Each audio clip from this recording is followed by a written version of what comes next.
Two guys in the dark.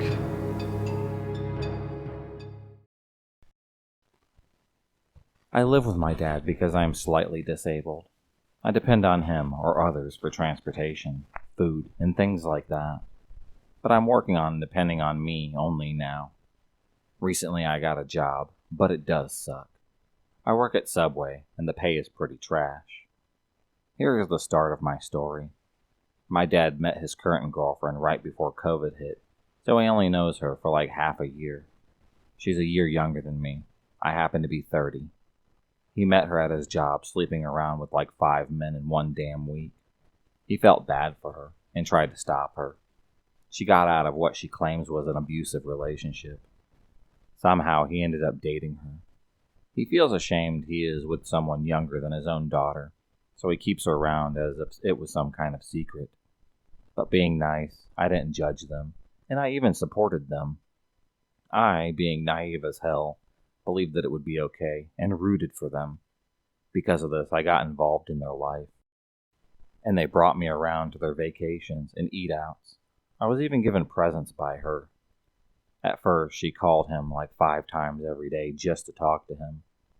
He began to get annoyed by it, but she kept doing it. Once he learned how to text, he hates technology, by the way. She texted him like 5 times a day, too. I told him that she was obsessed with him, and he agreed, but still stayed in the relationship. To this day, he still happens to date her. Next came the accusations of cheating. She would call the phone just to start an argument. She even tried to guilt him by relating him to her ex just because he missed a holiday meal. Her ex, she claimed, happened to cheat. The man was dead tired that day and couldn't make it without risking a car crash. But she had the nerve to pull out, "You're like my ex" manipulation. He once told me that she'd give him looks if he even tried to talk to a woman. Once she realized he sleeps most of the day away, she stopped accusing him. It doesn't end there, though. Actually, it gets pretty worse. He always brought her to the house for sex, not caring that I was in the house. One day I caught him saying things loud, what he'd do to her, kind of things. One night, a vacation night, with her little kids with us, I caught her moaning. All I did was tell them that they were loud, and they went crazy. Eventually, Dad caught on to my concerns, but she never did. I personally think that she didn't care if her kids hurt her. After I told them that they were loud, I was expecting to go with her that same day to go get shoes. She was buying. I got in her SUV, and she proceeded to tell me to get out. I did, angrily, and went into the house. My dad asked me why I was back. I told him that she told me to get out of her car. He and I went to her vehicle, and he asked what happened. She lied to him. She told him that she never said that, and even made up a bullshit story that she told me to get up front. I was in the back with her kids, by the way. Her kids were there, and I know her son heard. He wouldn't say anything, though, because he thinks that she'll leave him. He has issues, and he's told me that he is scared that she will leave him because of his issues. Fast forward, and she does another lie, this time on text message. She tried to pull a fast one, but I grabbed a previous conversation and sent it to her. She stopped instantly with her games, knowing that I can't be fooled. She's like a coward. She stopped texting further. I showed Dad the text message, and to this day he claims everything is a misunderstanding. He ignores the conversation text. She told me that we didn't have a conversation, and I posted that conversation in text. He denied it, even in worded proof, to this day. Fast forward even more. I happen to be fed up with this bullshit. I had a mental breakdown a week from when I'm writing this. He grabbed me by the neck and told me that that woman and I only had a misunderstanding. Basically told me to shut up with his hands around me. I'm currently looking for a domestic violence shelter. My ex-girlfriend stopped by to visit. I had just eaten enough Chinese food at a buffet to be near passed out. I was lying on the blow-up mattress, and I hear her growl, "You son of a bitch!" And then boom, she punches me in the teeth. I asked her what the fuck her problem was. At the time I was broke, so I didn't have any furniture. Everything was neatly placed in my room, including my condoms. She counted them and noticed that one was missing from the last time that she visited. I scrambled up, and she spit in my face. I told her to just leave, and then I walked out the door. That's when she opened up my cabinet, took out the toaster oven, and threw it at the side of my head. My head was ringing. Glass was all over the floor from the broken oven door. Blood was trickling from my head. I happened to be panicked. I didn't want to hurt her, but she had to leave my house immediately. I told her that I would call the cops if she didn't leave. The whole time in between assaulting me, she was frantically glancing around the room for other signs that I was cheating, even though I happened to be single, and for stuff to assault me with. I opened the door to encourage her to exit my house, and she started screaming at me. She then said she would get everyone in the neighborhood thinking that I was assaulting her. I pleaded with her to please leave, and she started tearing into the bare skin of my chest with her nails, grabbing and pinching and pulling at it. I forced her out of the door and then locked it. She started bashing at the windows. Finally, she got into her car and left. I slid to the floor, called my parents in complete shock and sobbing. I hadn't experienced that kind of crazy in my life before. She just attacked me in a fit of rage. I didn't want to hit her back. I just wanted to be left alone. The whole experience had me wondering about the mental problems that she must be hiding the entire time that we were together. I was so afraid that she would do something crazy like wreck her car just to get revenge on me, or hurt my dog, or even call the police with a fake story. My ex 10 years ago was an abusive alcoholic. I had enough of her false promises and constant crap that I just walked out. In the next few months, she would phone my house, drunk, gloating about who she fucked. Showed up to my parents drunk, demanding to talk to me. Various times she was verbally abusive to my mother, who basically told her to fuck off before I call the cops on you. Threatened to lie to police that I sexually abused her son. Threatened to tell police that bruises on her body, from being drunk all the time and falling over a lot, happened to be from me. Ironically, she was the one who beat me. She told my parents 5 months after I left her that she was 2 months pregnant, and it had to be mine. Yeah, okay. Threatened to get her son's alcoholic junkie dad to do you in for not answering her calls. Called my boss various times at work, demanding that I be fired for being abusive to her at workplace, which happens to be a supermarket. He laughed at her and told her finally that she was banned from the shop for harassing his staff. Probably more, but thinking about it makes me feel like crap. After 3.5 years of abuse and 2 children, my ex-wife decided that she wanted to ruin my life.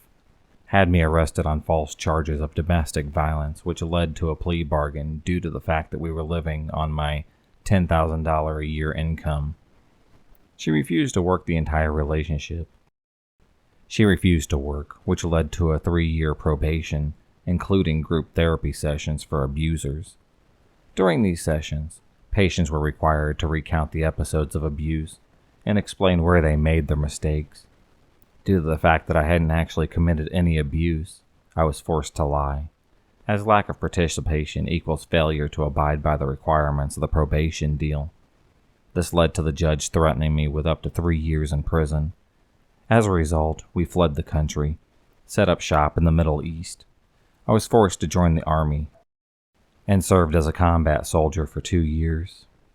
During the 2nd year of military service, I finally grew some balls and told her that I wanted a divorce.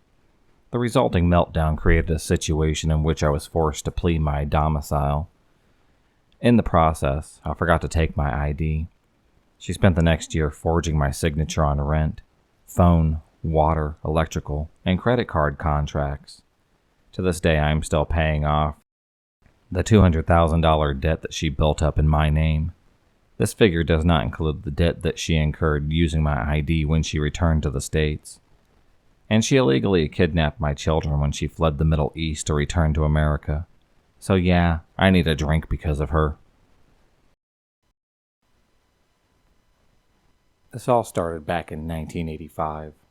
I was an average 13-year-old boy who lived in a loving home with his mother. father, and 12-year-old kid sister. Well, I had played dress-up and dolls with my sister when we were younger. With that said, I never saw that our mom had taken pictures of me dressed up in a dress.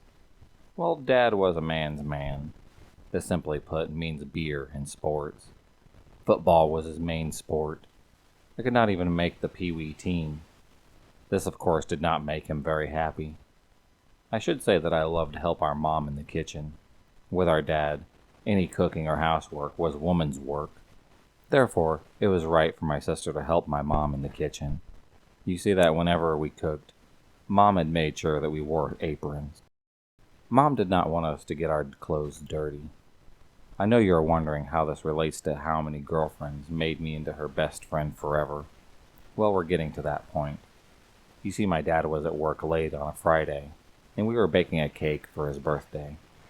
Well, my girlfriend dropped by, so she would invite me to a picnic with her family on Saturday. With what we were doing, I had my hair tied up in a high ponytail like my sister. Anyway, with the aprons and hair up, my sister and I looked like two girls helping their mother. When she asked my mom where I was, Mom had pointed to the girl in purple. My girlfriend took a little while to figure out what she was seeing. When she found her voice again, she stated that if we were going to see each other, then I would have to do as she said, or we would end up breaking up. The thing with that choice was that she would tell everyone how she saw me. As it were, I was already hiding from the bullies. I knew that if they found out about my baking wearing girly items, then I knew my life would be over forever. So I agreed to her terms. At first it was nothing major, for she saw to it that all I had to do was wear panties. With this, my girlfriend stated, "I know you will not cheat on me, for you do not want anyone to know about your pretty panties." This in itself was bad enough with me being a year older than my sister. Things were taken up a notch. You see, my sister started to wear a training bra. So this girl said that since my little sister was now wearing a bra, that I should as well. If that were not bad enough, she said that she would be checking daily to make sure that I was in my bra. Now my mom thought it was funny to see her son having to wear female foundation garments to keep his girlfriend. Now Dad, on the other hand, said that since I was so bad at being a man, that it was only fitting proper for me to wear female undergarments. All of this hurt Dad's pride, and he said that he would see to it that his sissy son was in dresses and skirts with no chance or choice of wearing pants ever again while I lived under his roof. He stated that if I would have been a real man, then I would be able to wear pants. Well, to say that my secret got out at school would be an understatement, for the biggest bully found out that my bras and panties. This got me beat almost to death. While I was in the hospital recovering from the beating, my dad had them remove my testicles, while at the same time inserting estrogen into my body in a time-release formula when I got home from the hospital. My dad said, "Now you can wear all the panties and bras that you like, little sissy, for I made sure that you will never be a man ever again." When my mom asked him what he meant by that, he just said that it would go home in a skirt. My mom said, "What do you mean by that?" Dad just said that it would be more comfortable in a skirt than in pants, not to mention the fact that it is not worthy of wearing pants. My mom goes that this is your son lying in that bed. My dad then said that no, he is a little sissy and not a son of mine. If he wants to wear bras and panties like a little girl, then he can just wear a dress as well. For that child stopped being my son when he started wearing a bra all the time like a girl. Only females wear those things, and with a good reason. Males do not wear bras. Now I can understand him wearing the panties. This does make buying for the children easier, as his sister and he are the same size now. Now you and my daughter spending my money on bras is one thing. Having to buy them for my son as well is something very different. Therefore, if he is going to wear a bra, then I figured that he should at least fill it out properly on his own. Therefore, you can see he will never be a man. One other thing, I made sure that once he started filling out his bra, that he would not have the balls to stop it from happening. After all, he did not have any balls to stand up for himself in the first place. Now you have your 2 daughters, and no husband, for I cannot live in a house with a little sissy in it. Dad did say that he would still support us with money, but he would not be around anymore. My girlfriend found out what he had done to me. All she did was buy me makeup and take me shopping, saying what a sweet girl I was. If you enjoyed this video, please subscribe, like, and hit the bell for notifications on future videos and become a stalker of the night. And I'll see you next time.